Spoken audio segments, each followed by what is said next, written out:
नमस्कार पर्यावरण प्रेमी मित्रांनो, मी आज आलो आहे सुप्रसिद्ध अशा आरा फार्मला, जे चालवत आहेत तुमचे घटाटे साहेब. तर इथे आल्यावर मला एक विशेष दिसले की परवाच्या एका शहापूरच्या व्हिडिओमध्ये मी म्हटलं होतं बायोडायव्हर्सिटी जर तुम्ही मेंटेन केली तर वातावरणावर कसा परिणाम होतो.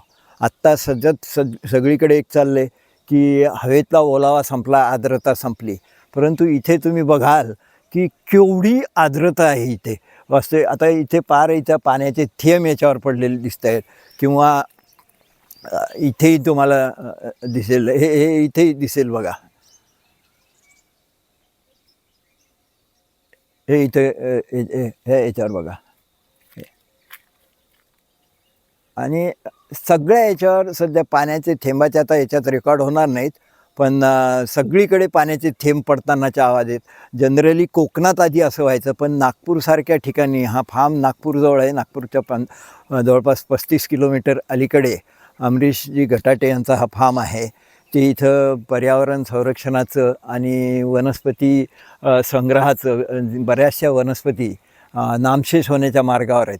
तर ते स्वतःच्या खर्चाने, त्या वास्तविक त्यांचा काही विषय नाही, त्यांचा काही हे आयुर्वेद हा विषय नाही, पण त्या सर्वाईव्ह व्हाव्या, त्या पुन्हा टिकून राहाव्या, संपून आहेत, यासाठी हे प्रयत्न करतायत. आणखी सविस्तर आपण नंतरच्या व्हिडिओत बघू. धन्यवाद.